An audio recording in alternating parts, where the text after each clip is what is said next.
প্রিয় দর্শক, রসিক শপের যে লাল চাল, স্পেশাল লাল চাল, দেখেন আমাদের যে হাফ ফাইবার লাল চাল, এর প্যাকেজিং চলছে।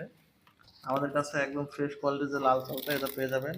এই যে দেখুন, হাফ ফাইবার লাল চাল, উচ্চ ফাইবার থাকায় এটা কিন্তু হৃদরোগ যাদের রয়েছে, উচ্চ রক্তচাপের যাদের সমস্যা রয়েছে, ডায়াবেটিস পেশেন্ট কিংবা যাদের মেদবহুলের সমস্যা রয়েছে, তারা কিন্তু এই চালটা অনায়াসে খেতে পারেন। এটা দীর্ঘক্ষণ পেট ভরা রাখবে, ডায়াবেটিসটা নিয়ন্ত্রণে সাহায্য করবে। তাছাড়া হচ্ছে যাদের হাই প্রেশার রয়েছে, হাই প্রেশারের সমস্যাগুলো সমাধান করবে, আস্তে ধীরে কমাবে।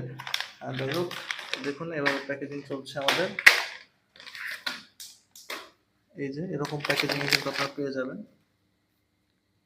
হাফ ফাইবার লাল চাল, এটা হচ্ছে বড় ধরনের হাফ ফাইবার লাল চাল। আপনারা যারা অর্ডার করতে চান, তারা আমাদের সাথে যোগাযোগ করবেন। আমাদের হোয়াটসঅ্যাপে মেসেজ করলে কিন্তু আমরা আপনারা একদম হোম ডেলিভারিতে প্রোডাক্টটা পৌঁছে দিচ্ছি। দেখুন, ফ্রেশ ধরে মোটা চালটা, এটা কিন্তু আমরা আপনার কাছে পৌঁছে দিচ্ছি। আমাদের সাথে যোগাযোগ করার ঠিকানা হচ্ছে হোয়াটসঅ্যাপ, আমাদের সাথে যোগাযোগ করতে পারেন 01610724695। এই নাম্বারে আপনারা সরাসরি মেসেজ করতে পারেন, অথবা আমাদের ওয়েবসাইট ভিজিট করে আমাদের অর্ডার করতে পারেন। 016 আমাদের ওয়েবসাইটের ঠিকানা হচ্ছে rosickshop.com। জি, ধন্যবাদ সবাইকে। আসসালামু আলাইকুম।